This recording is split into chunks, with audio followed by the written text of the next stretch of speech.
ako mga kababayan ko, bakit sinasabihan ni Senator Escudero na humanap na si Pangulong Bongbong Marcos nakahalili ng full-time sa Department of Agriculture.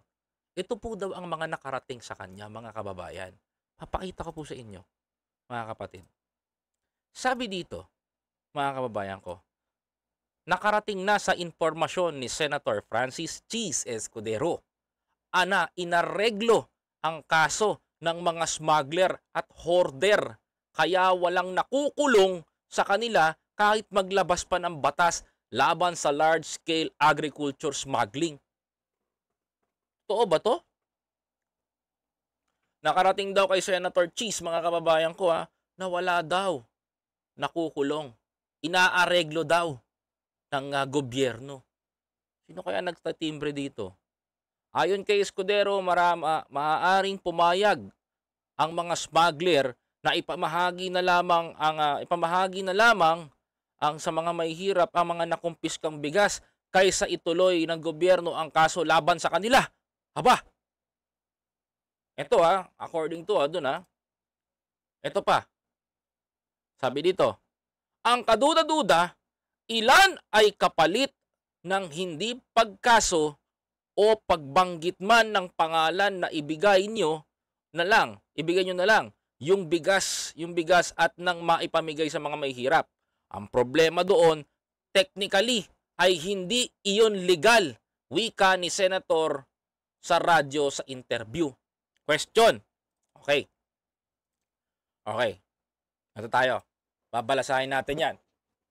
Mawalang galang Okay. Kapag ang isang warehouse ay pinuntahan at chinek ng BOC, ng Bureau of Customs, ang isang warehouse, at tinanong ang legality ng inyong importation ng bigas, ng kung ano paman, at yan ba ay tama na nakadeklara sa inyong ipinasang dokumento sa gobyerno, i-check ng government yan.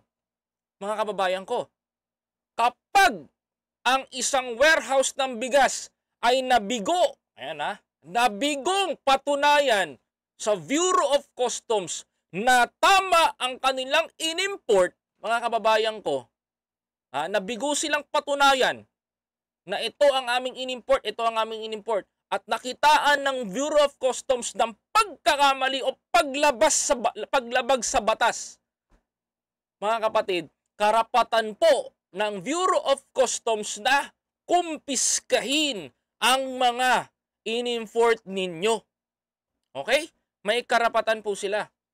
Ngayon, inutusan ni Pangulong Bongbong Marcos yung mga trabahante niya sa Bureau of Customs, pati na rin yung bagong chief, mga kababayan ko, na magsagawa ng random check doon sa mga warehouse.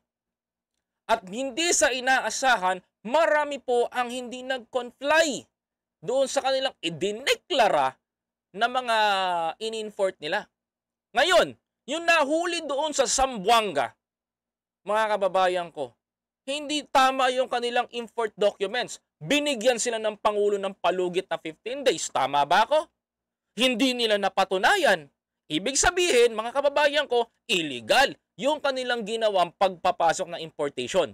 Ngayon, dako naman tayo sa malinaw na tanong. Mga kababayan ko, sabi pa dito, eto mga kababayan ko, sabi maliwanag to ang kaduda-duda ay kapalit ng hindi pagkakaso o mabanggit man ang pangalan nila, mga kababayan ko, mabanggit ang pangalan nila, ay ibigay na lang ang mga bigas sa mga mahihirap. Ang problema doon, technically, ay hindi illegal. Wika ni Senator sa isang radyo interview. Illegal daw po yung ginagawa ni Pangulong Bongbong Marcos na pamimigay ng bigas sa BOC. Mali. Ang tama po dyan, mga kababayan ko, the right answer is meron pong karapatan. For example, yung Bureau of Customs kinumpis ka na yung sako-sakong bigas sa warehouse. Mga kababayan ko, kinuha na po, mga kababayan ko. Inilit ng gobyerno. Ang Bureau of Customs magdidesisyon.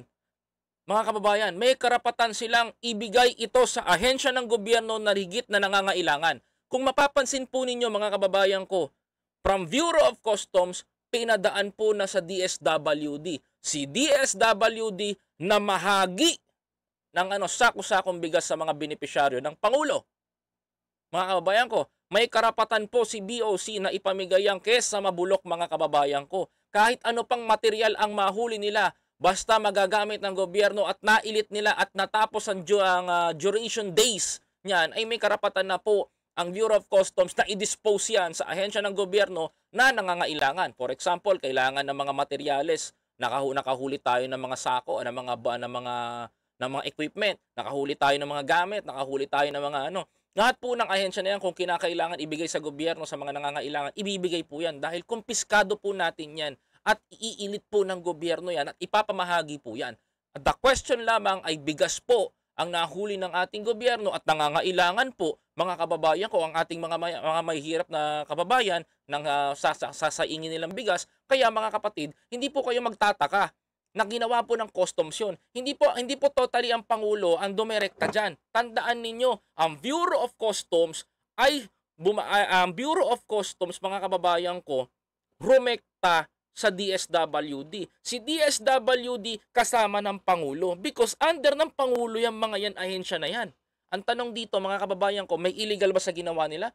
Under the law, mga kababayan ko, karapatan po ng Bureau of Customs yun, mga kapatid, na ipamahagi po sa ahensya ng gobyerno natin na nangangailangan ang kanilang mga nakukumpiska. Wala pong katotohanan yung sinasabi dito na illegal. Wala pong illegal doon, mga kababayan ko. Based on the law, meron pong karapatan ang Bureau of Customs na ibigay sa ahensya ng gobyerno. The right word, mga kababayan ko, ibigay, mga kababayan ko, ng Bureau of Customs sa isang ahensya ng gobyerno at isang ahensya ng gobyerno ang magpapamigay. Tanong ko dito, naka-front lang si Pangulong Bongbong Marcos, hindi siya mismo ang namimigay, mga kababayan ko. Siya lang ang namamahagi at pinangungunahan niya lang, mga kababayan. Yan po ang dapat ninyong malaman. Programa ba ni Pangulong Bongbong Marcos yun? Pinalabas lang sa programa niya, pero programa ng DSWD yun. At ng Bureau of Customs. Hindi kasalanan ng Pangulo yun. Kaya wag nilang sasabihin na illegal. Wala pong illegal sa ginagawa ng presidente at wala pong binabypass si presidente doon. Dumaan po sa proseso na ang Bureau of Customs mismo ang nag-turn over sa DSWD. That's the right word, mga kababayan ko. Ayan O, ito pa. Mga kababayan. 'Di ba? Imagine. Sabi ko nga mahirap yung ganun. Ayan o. Sabi pa dito, tama ba to? Ayan. Sabi pa dito, naging daw, mga kababayan ko?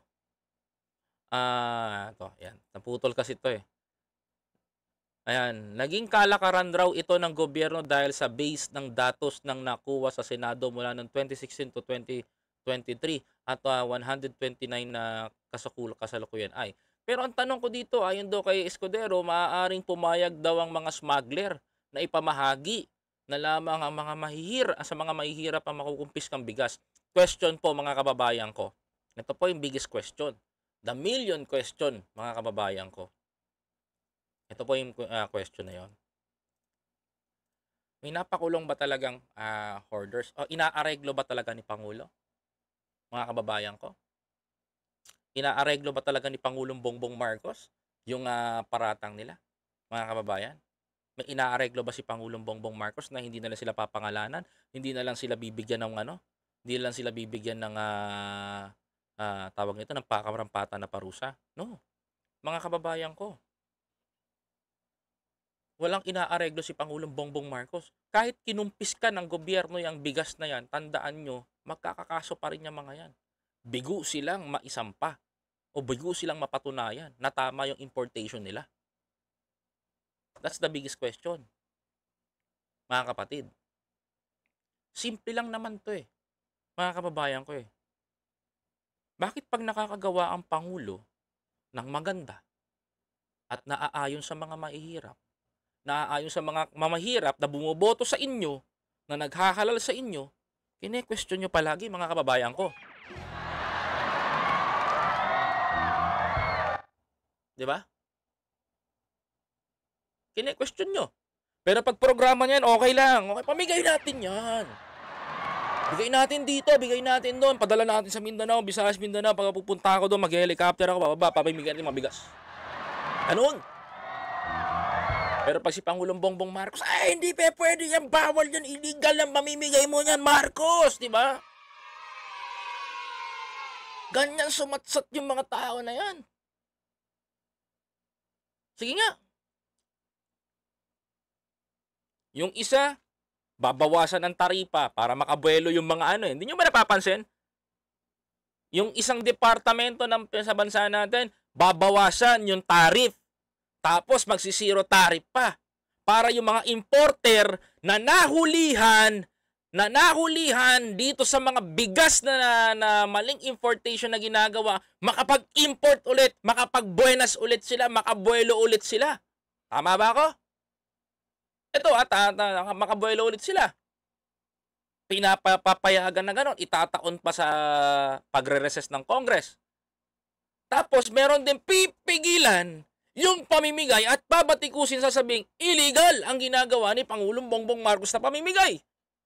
Paano nyo po ba nasabi na illegal yung ginagawa ni Pangulong Bongbong Marcos?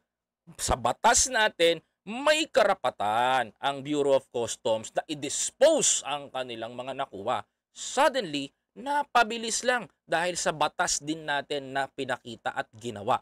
Wala pong inaareglo dito, mga kababayan ko. Hindi naman pwede, nahuli ka namin, nag-i-smuggle ka, sasampahan ka ng kaso ng gobyerno.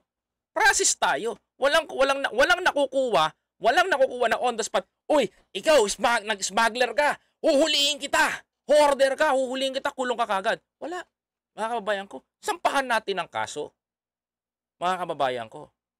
But, mga kababayan, hindi na pwedeng ilabas sa media yon. Tama ba ako?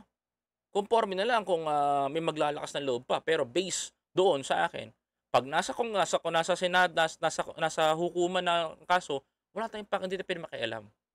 Kasi bahala ang hukuman doon sa kanila. Ito nga, sabi ko nga sa inyo, hindi ba kayo nagtataka, mga kababayan?